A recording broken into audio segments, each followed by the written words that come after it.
సిద్దిపేట జిల్లా నారాయణరావుపేట మండలం గుర్రాలగుంది గ్రామంలో సర్పంచ్ స్వప్న హరీష్ అధ్యక్షతన గ్రామసభ నిర్వహించారు.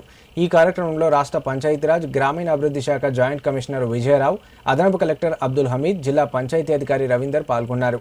ప్రజాపాలన ప్రగతి ప్రణాళికలో భాగంగా 99 రోజుల కార్యాచరణ ప్రణాళికలను గ్రామస్థాయిలో సమర్థవంతంగా అమలు చేస్తున్నట్లు అధికారులు తెలిపారు. గ్రామ సభలో రైతు భరోసా, ఇందిరమ్మ ఇండ్లు, మహాలక్ష్మి పథకం కింద మహిళలకు ఉచిత బస్సు ప్రయాణం వంటి ప్రభుత్వ పథకాలను గ్రామ ప్రజలకు వివరించి అవగాహన కల్పించారు. భవిష్యత్తులో అమలు చేయబోయే ప్రీ ప్రైమరీ నుంచి ఇంటర్మీడియట్ వరకు అల్పాహార పథకం, మధ్యాహ్న భోజన పథకం విస్తరణ, ఇందిరమ్మ కుటుంబ జీవిత బీమా, దివ్యాంగ విద్యార్థులకు మోటార్ వాహనాల పంపిణీ, పంటల వైవిధ్యం, సేంద్రియ వ్యవసాయం వంటి అంశాలను కూడా వివరించారు. ప్రభుత్వం ప్రవేశపెడుతున్న పథకాలను ప్రజలు పూర్తిగా వినియోగించుకోవాలని, అర్హులైన వారందరికీ పథకాలు చేరేలా అధికారులు చర్యలు తీసుకోవాలని సూచించారు. ఈ కార్యక్రమంలో ఎంపీడీఓ శ్రీనివాసరావు, తహసీల్దార్ జయంత్, పంచాయతీ కార్యదర్శి, వార్డు సభ్యులు, గ్రామస్థాయి అధికారులు, పథకాల లబ్ధిదారులు, గ్రామ ప్రజలు పాల్గొన్నారు. పంట మార్పిడిలలో ఎక్కువ లబ్ధి చెందినట్టుంటాయి. సో ఇలాంటి స్కీమ్స్ ఉన్నాయి.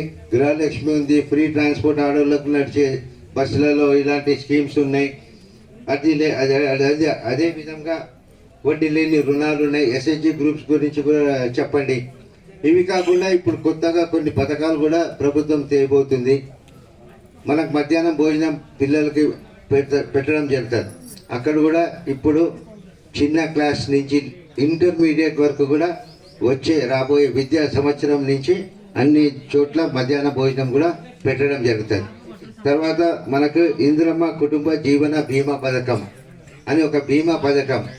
కుటుంబంలో ఎవరైనా చనిపోతే వాళ్ళకి బీమా రూపంలో ఆ కుటుంబానికి ఆర్థిక సాయం కింద చేయాలన్న ఉద్దేశంతో ఒక గవర్నమెంట్ కొత్త ప్రవేశపెట్టడం జరిగింది. దాంట్లో 5 లక్షల ఎంత అన్నది అమౌంట్ కూడా చాలా తొందరగానే శాంక్షన్ చేయడం జరుగుతుంది.